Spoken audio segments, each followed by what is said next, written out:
Okay, cool. Ready? Hey. Hi. Yay. I'd like to welcome to the podcast today, Philip Coach Pelto. I like it. We'll just call you Coach. Sweet. Is the co-founder and CCO of Firestorm. With over 20 years experience in relationship selling roles, he's an expert in developing relationships. Philip is now using that to help small business owners grow their companies through strategic partnerships. Short and sweet. I like it. Yep. Thank you. Thanks for coming. Yeah, absolutely. Thanks for having me. Yeah, I'm so excited you could come. Totally. So my first question, always the same. Okay. What was your first job, and what did you want to be when you grew up? All right. So I'll give you two answers because That's there's fine. like an official and an unofficial. All right. So the first way that I made money was selling fireworks and stink bombs on the playground when I was in like third grade. Entrepreneurs. Yep. And bought me a couple trips to the principal's office. That's and awesome. My first ride in a cop car. Oh my gosh. So, that was the unofficial one. The first official one love it. was a busboy at a restaurant in my hometown. I bust tables too. Yeah, everybody should do it. Okay, quick story because I have to selling things on the playground. My daughter sold some kid a little like snack bag of Cheetos for $11. What? Like a couple months ago. Oh my and I God. was like, I'm so impressed. Yeah, you're hired. Yeah, I was like, I don't know how to feel about this, but mostly I'm impressed. Yeah, Like, yeah, it yeah. was so funny. That's awesome. It's like, my mother-in-law's like, she has to give that money back, and I was like, nope, not my problem. Good sale. So your background is extremely diversified. I was on your LinkedIn and I was like, holy cow, you did haberdashing, you ran sales for Cutco Cutlery, you help small hospitals do marketing, I'm assuming, Yeah. and the automotive industry. Holy cow. So what were your favorite experiences in all of those? And how did they inform how you currently assist business owners? It's a long question I can ask. Yeah. So, oh my gosh. Just give me a little background. I have had such a diverse background. It's very diverse. Yeah, and it's all been fun. I mean, I learned something different from each of the roles, even from like bussing tables, you know? Right. And there's things that I liked and didn't like about all of it. So I'd be hard pressed to pick a favorite one. One thing that wasn't on my LinkedIn profile because it's not, super pertinent, but I was a chimney sweep also. And I honestly think that was one of my favorites, was being a chimney That is sweep. awesome. So, little, Dick Van Dyke and Mary Poppins. So kind of that's thing. like a thing still? Yeah, it is. And it's super important too, by the way, if you have a fireplace, just, Ours is just like sealed up. We don't even. Yeah. So each of those things, I think, taught me something that I use today. But I think overarching theme is just, and I wrote an article about this yesterday. It was just about perseverance and, learning how to overcome obstacles and keep moving forward and things like that. And that's one of the biggest things that I talk about is, teaching people how to, just figure out a way. That's, as an entrepreneur, there's no like playbook for whatever it is that we're doing. And there's always things that come up that you're like, God, I wish there was a book or, some answer, like, can I go to my mentor and ask him this question? He's like, yep, here's how you do that. And it just doesn't usually exist. So you got to adapt and overcome. Yeah. And a lot of the time, I think I find even if there is something, it's not exactly what you needed or like exactly what you had in mind. So you have to adapt it somehow. Yeah, totally. It's that ever elusive grit that they start like what they're teaching now is like, how do we get grit out of kids and how do we get grit out of people? That's that perseverance. Yep.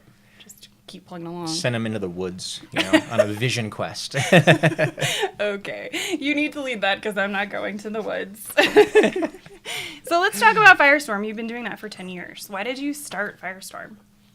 Well, in the beginning, it was just a way for me to control my prospecting efforts for another sales job. So okay. We started when I was selling suits, and I knew that relationships were kind of the key to being successful in that. And I knew that there were some good strategic partners that would be able to refer me business on a regular basis.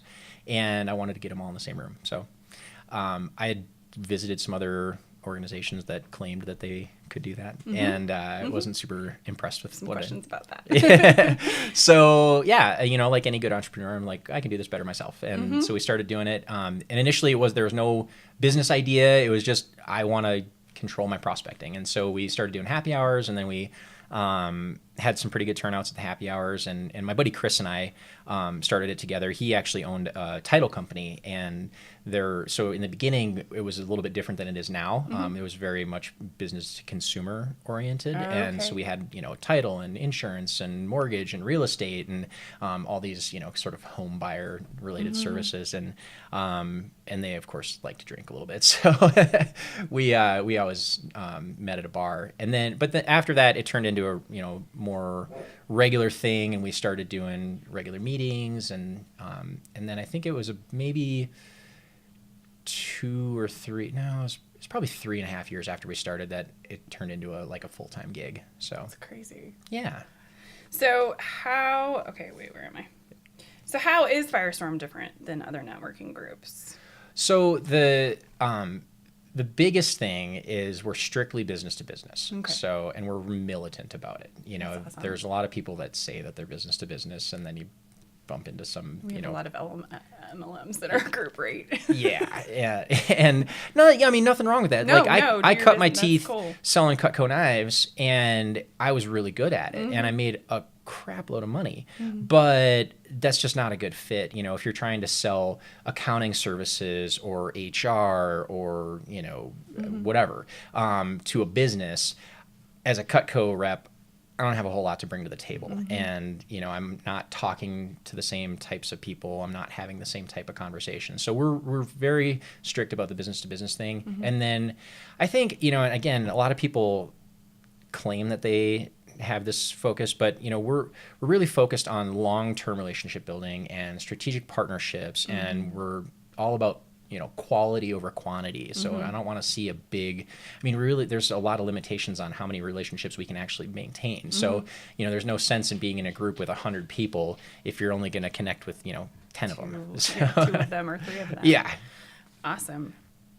So kind of along those lines, what are some of the tools or benefits that you utilize to move your members ahead faster? So how are you guys, helping create those strategic partnerships? Yeah. So it's evolving and has been evolving over the last, decade. All businesses should be evolving. Yeah. But currently we're at a point where we have online learning management system that we use. So there's some educational courses that people go through, and really it's, I feel like there's a lot of things that, people should know or that maybe they've heard before. But, one of my favorite quotes is, to know and not to do is not to know at all. Right. So, if you're not applying the knowledge, do you really actually know it? So I feel like there's some basic stuff that we try and, teach people, and here's how you do it, here's how you identify who is an ideal client, here's how you identify who else is selling to that ideal client, here's how you figure out how do I help my fellow members out, and all of that is sort of systematized, and everybody gets the same curriculum, so there's sort of a common starting point. So I know that the other people in my group are on the same page, they know what I'm talking about when I use certain terminology. And so that's one of the big things that we do with the education components. And then the meetings are structured, and they're run in a certain way to sort of help facilitate that relationship building process, because there's it's a little bit science, a little bit art, but there's a process to it, and it's a duplicatable and repeatable thing. So we try and help people go from, I don't know anything about networking, to, okay, now I understand I got to build this thing, and then I've got to nurture it, and then I can eventually at some point leverage it. So that actually feeds into my next question, which is, and I think you and I talked about this when we had coffee, but yeah. I've seen other networking models blow up or burn out business owners. Sure. Which is why I left, basically. I was like, I can't watch the carnage. Because they didn't have any foundations. The business didn't have any foundations to scale. They didn't understand what they were doing. They were just taking whatever was handed to them. Yeah. So how do you guys help businesses mitigate that possibility of burnout or blow up? You mean specifically when it comes to the relationship building piece of it? Yeah, specifically in that, and also specifically in making sure that whatever leads they're given or whatever referrals they're given really are good leads. That are good clients. And it sounds like through that ideal client avatar and things like that you guys were helping create. But Yeah. So, I mean, I think it all comes down to, in the beginning, setting expectations and, helping people understand, like, what is the goal? What's the end game? And then working backwards from there, as a sales trainer, one of my favorite things was reduction to the ridiculous, like figure out your goal. Okay, I want to make $1 million this year. How do I do that? It's this many sales. It's in order to get that many sales, I got to do this many calls and all that kind of stuff. So, if you have that end game in mind, you can work backwards and figure out a plan to get there. I love that. And That's so, my favorite thing. yeah, it's not that hard, It's really not that hard, but it is hard to get people to say, in 10 years, this is what I want. Yeah, it is. And even sometimes to get them to make that dream big enough. Yeah. And it's really hard to, and I think especially in today's society, and I'm going to sound super old. No, go ahead, keep going. I'm not that old, but God, I feel old sometimes. Let's go. Yeah. So, and I'm victim to it as well, but we're in such an instant gratification kind of society, and if I want something, I have access to it. I pick up my phone. I'm like, what's the answer to this? Like Amazon Prime. Like it's gonna be at my door tomorrow. Love it. Yeah, it's so great. But I think it also makes us not very realistic in our expectations for how to grow a business, and the timeline that's going to take. I understand the process. Yeah, and the commitment and the all this stuff. So, I think setting expectations for this is a long-term game. This is a lifestyle. Gary Vaynerchuk talks about that a lot. Yeah. Like starting a business. Uh-huh. It's a lifestyle. It's not a move. You don't start a business and then you're like, oh, I'm going to do this and I'm out. You're a business owner. Like you're in this for the long haul. Like you're going to die a business owner. An entrepreneur. Like otherwise, if your plan is to get out of the game at some point, like just don't even start.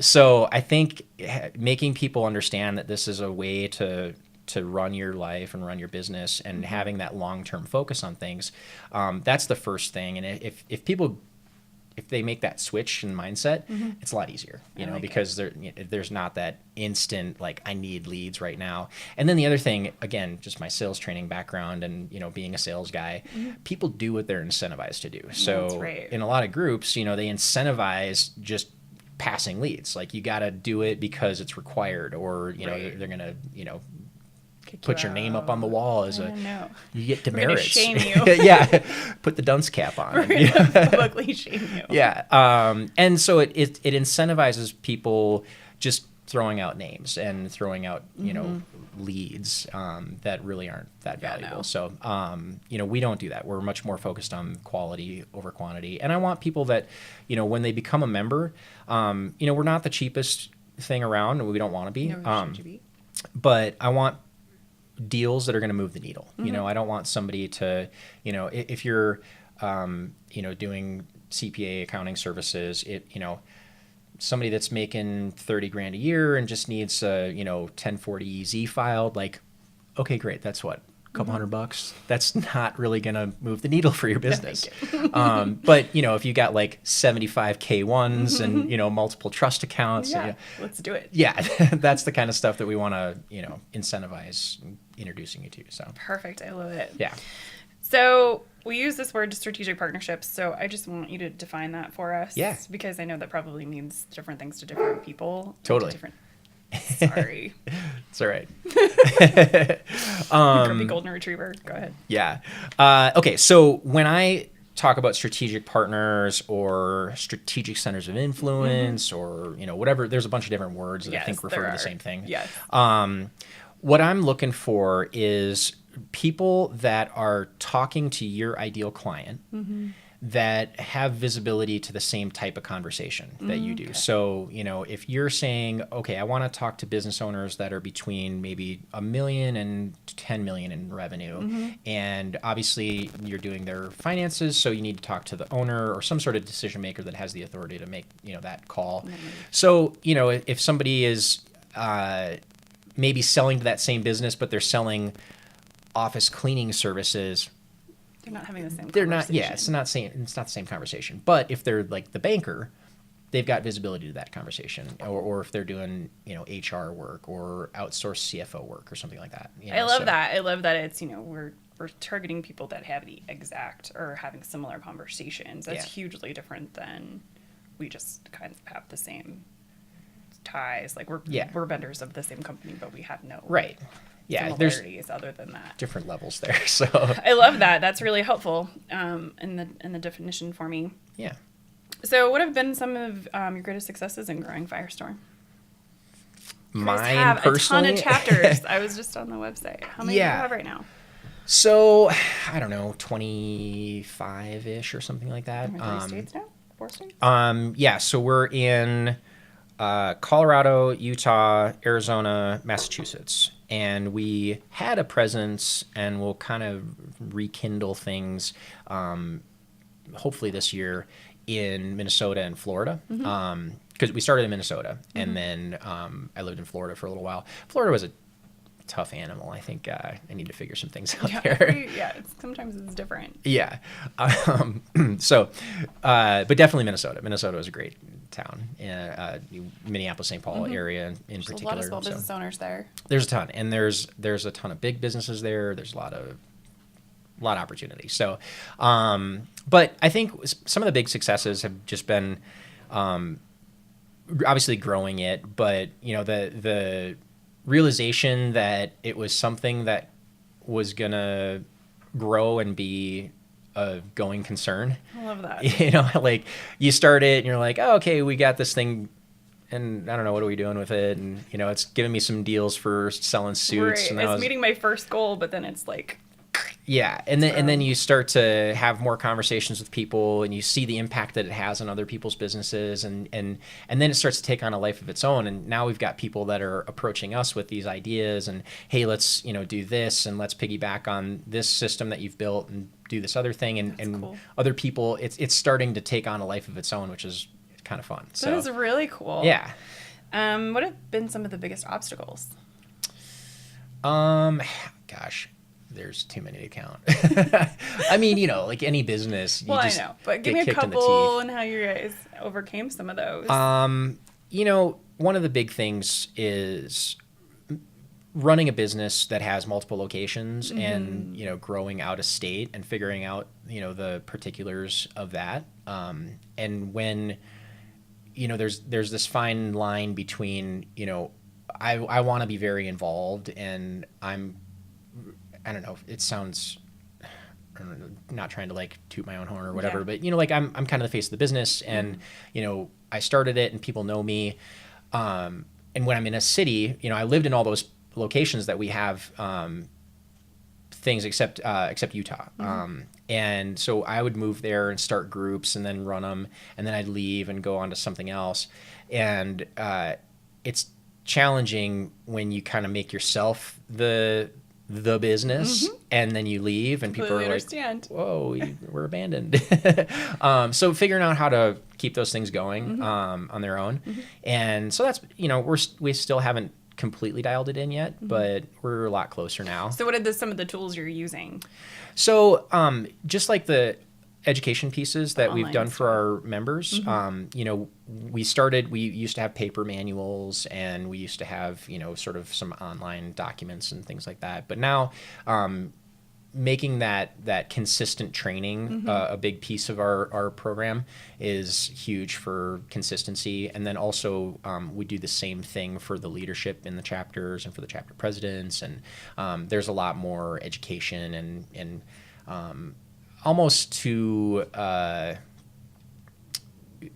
degree of, a franchise, which, systems and processes. Yeah, just getting that all dialed in and making, sure that everybody's on the same page, consistent experience. Yeah. Yes, that's huge. It is huge. And it's one of those things that I think people talk about and they know that they need to do. And it's hard. It's such a huge thing, though. And it makes your business scalable when you get it all figured out. Right? So I know. It's like, how do I get all these things out of my head? Yeah. Yeah. And that's like been my huge focus this last year, is like, how do I create processes and systems so I don't have to know everything? Yep. Which has been huge. And I Yeah. really kind of, my answer to questions a lot of the time is now like, check the system. It's not in my head anymore. I gave it up. Yeah. So, really being able to do that so that people are empowered to handle things. Yeah. And that's such a huge thing for business owners. It's huge. It's huge. It's hard. It is and it's super the hard hard thing too. Yeah. And you realize that at some point, the reason that you started the business and the things that you were good at are no longer your job. And that's sort of a tough thing to handle too. Like, oh, I like going to the meetings and go to the social events and hang out, like that's slowly becoming not so much my responsibility anymore. That's awesome though. I know. I was actually talking to somebody yesterday. I was like, I have this whole list of things I need to start handing off. Yeah. Because I can't. Like, I need to be doing other things. I started doing Post-it notes. Every time I find myself doing something that I realize I shouldn't, I just make a note. I'm like, so-and-so, is not my job. And, like, goes in the pile, and I'll, like, have to hand that off later. Yeah, right? I know. I just have this whole, like, running list of, like, things that need to be handed to somebody. Yeah. I don't know who yet. Right. But, as long as we can, I think as business owners, we continue to do that. Yeah. To, like, recognize this is not a highest and best use of my time. Yes, I might be doing it now, but it's not something Right. I want to forever be doing. Yeah. That's so hugely important. Yeah. Yeah, it really is. I know I'm always, like, asking my business owners, okay, what's the one thing you need to give up? Yep. So what's next for Firestorm? Oh, gosh. Well, the first thing, I have a interesting struggle with we could grow really fast, and I'm not sure that I want to. And not because I don't want to grow and I don't want the money and the, added, presence or whatever. What I don't want is for the experience for the members to change and for it to become subpar. Because I think there's, especially with our business, and it's so people-centric, we need to make sure that we manage that growth and that people that come in a new state are, experiencing the same thing that they would experience here. And so it's really hard. And I get, I have this internal fight with myself pretty constantly. It's like, no, we should, go faster and, grow more and do all this. But at the end of the day, I didn't start this business to just make money and to just, have a big company and revenue.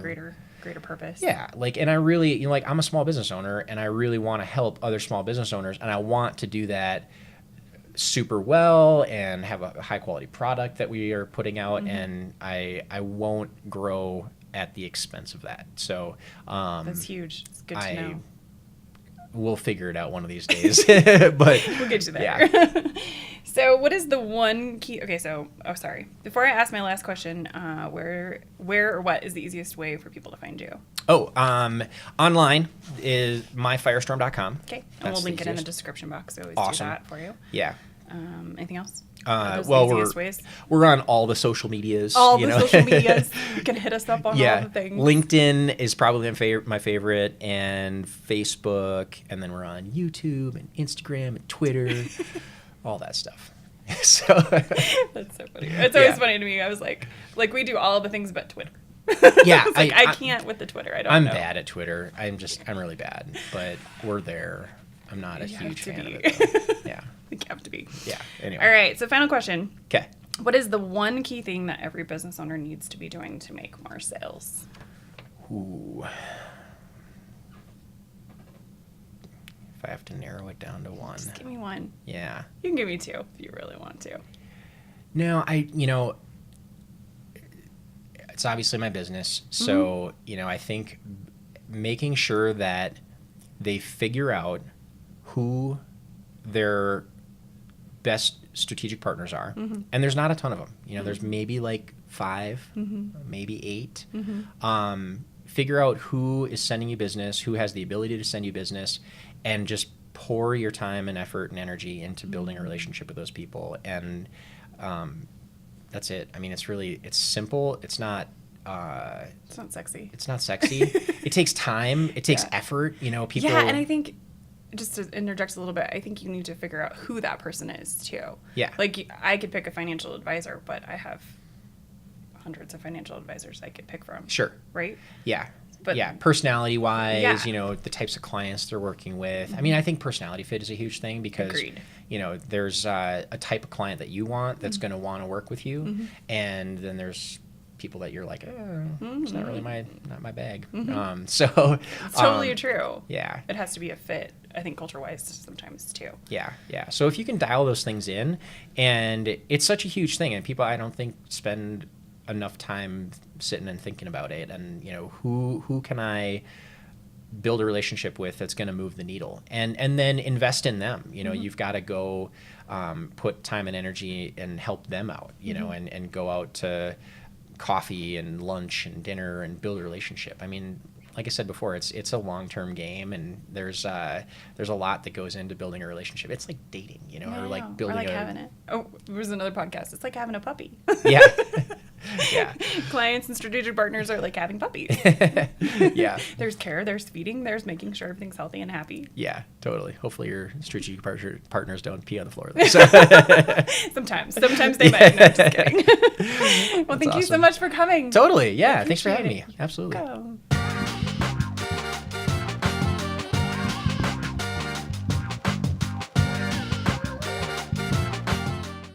Hey y'all, thanks for listening. If you found this podcast to be inspiring, helpful, and entertaining, please like and subscribe. This helps us grow the community and reach more people. If you are interested in learning more about this episode's guest or accessing any of the books or other resources mentioned in this episode, be sure to check out the description box below. Until next time, be abundant.